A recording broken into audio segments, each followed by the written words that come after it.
Celebrando o amor de Cristo. Que a paz do Senhor Jesus esteja na sua vida e na sua casa. Hoje nós temos o texto que está no Evangelho de Lucas, o capítulo 24, começando no versículo 1, diz assim a palavra de Deus. No mesmo dia da semana, à alta madrugada, foram elas ao túmulo, levando os aromas que haviam preparado. E encontraram a pedra removida do sepulcro, mas ao entrarem não acharam o corpo do Senhor Jesus. Aconteceu que, perplexas a esse respeito, apareceram-lhes dois varões com vestes resplandecentes. E estando elas possuídas de temor, baixando os olhos para o chão, eles lhes falaram: por que buscais entre os mortos ao que vive? E olha só o que diz o versículo 6. Ele não está aqui, mas ressuscitou. Lembrai-vos de como vos preveniu estando ainda na Galileia, quando disse: importa que o Filho do Homem seja entregue nas mãos de pecadores e seja crucificado e ressuscite no terceiro dia. Então se lembraram das suas palavras, e voltando do túmulo anunciaram todas essas coisas aos 11 e a todos os mais que com eles estavam. Eram Maria Madalena, Joana e Maria, mãe de Tiago. Também as demais que estavam com elas confirmaram essas coisas aos apóstolos. Tais palavras lhes pareciam como um delírio, e não acreditaram nelas. Pedro, porém, levantando-se, correu ao sepulcro, e abaixando-se, nada mais viu senão os lençóis de linho, e retirou-se para casa maravilhado do que havia acontecido. Esse é o relato de Lucas a respeito do domingo, o primeiro dia que nós estamos celebrando hoje, né? E eu penso que você parou para pensar um pouco mais nesses dias sobre a celebração da Páscoa, celebrando o amor de Cristo. Não sei se lhe veio algumas perguntas, tipo, será que o coronavírus mudou a Páscoa? Será que ele mudou o comportamento das pessoas? E a gente pode fazer uma série de perguntas do tipo, cantata especial nas igrejas, almoço em família, feriadão. Essas coisas eram tão comuns nas Páscoas anteriores, na verdade, e essa foi a Páscoa que muitos cristãos celebraram.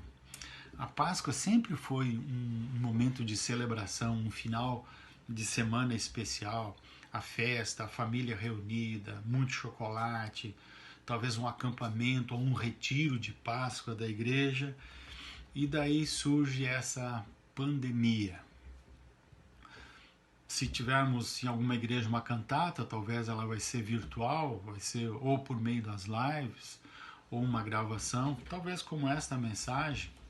Talvez a sua reunião em família vai ser pelo celular.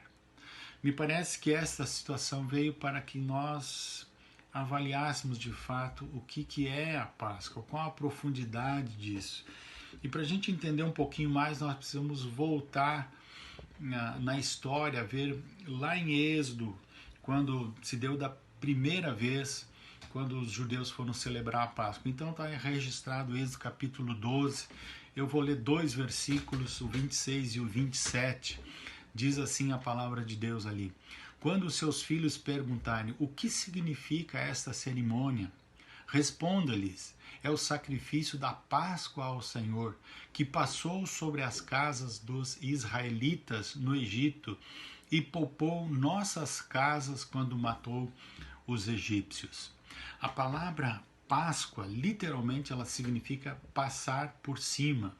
É a libertação do povo judeu da escravidão do Egito. E a Páscoa é a festa mais importante no calendário judeu, porque faz referência à misericórdia e à fidelidade de Deus em cumprir as suas promessas.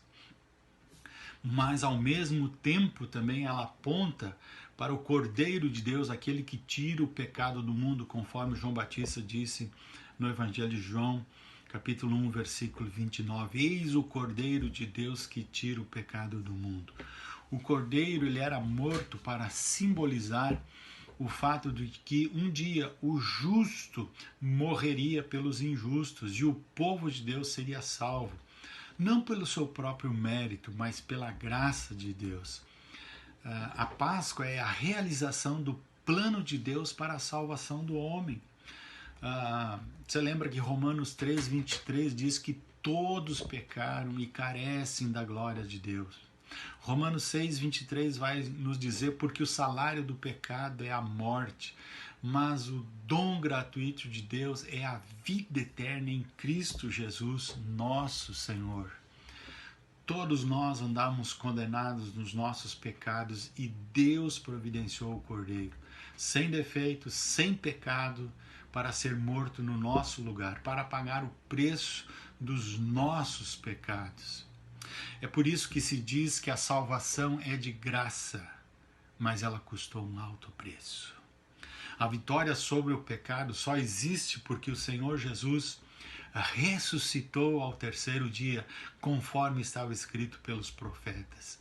Então Páscoa é a alegria pela ressurreição, mas para chegar ali, o Senhor Jesus teve que passar pela morte. E quando ele também nos convida a andar com ele, a segui-lo, em Mateus 16, versículos 24 e 25, o Senhor Jesus diz o seguinte: se alguém quiser me seguir, negue-se a si mesmo, tome a sua cruz e siga-me, pois quem quiser salvar a sua vida, a perderá, mas quem perder a sua vida, por minha causa, a encontrará. É interessante, a Páscoa ela representa a essência do Evangelho. A Páscoa para nós cristãos deveria ser um momento de celebração, mas só após a gente contemplar o sofrimento do Senhor Jesus.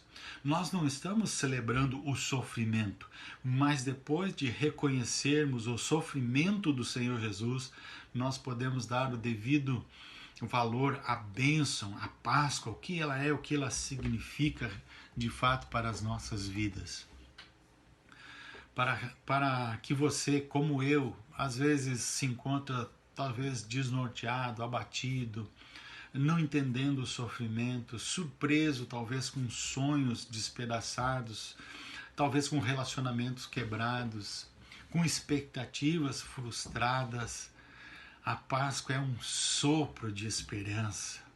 É uma ousada afirmação de que este não é o fim da história, simplesmente a sexta-feira, a morte de Jesus, mas que haverá ainda um dia de consolo e paz para todos aqueles que esperam no Senhor. Tanto isso é verdade que Apocalipse 21, versículo 4 diz a respeito de Jesus: e lhes enxugará dos olhos toda lágrima, e a morte já não existirá. Não haverá luto, nem pranto, nem dor, porque as primeiras coisas já passaram. Para chegar no domingo da ressurreição, o Senhor Jesus passou pela sexta-feira da paixão, de sofrimento, de dor. O que eu desejo para você e para mim é que esta Páscoa, sem os seus acessórios, nos leve a uma postura de um coração contrito, um coração quebrantado, humilhado, mas cheio de gratidão por tão grande salvação. Para finalizar, volto a ler Lucas 24, 6. Ele não está aqui, mas ressuscitou. Aleluia! E agora sim eu posso lhe dizer: Feliz Páscoa. Que Deus o abençoe.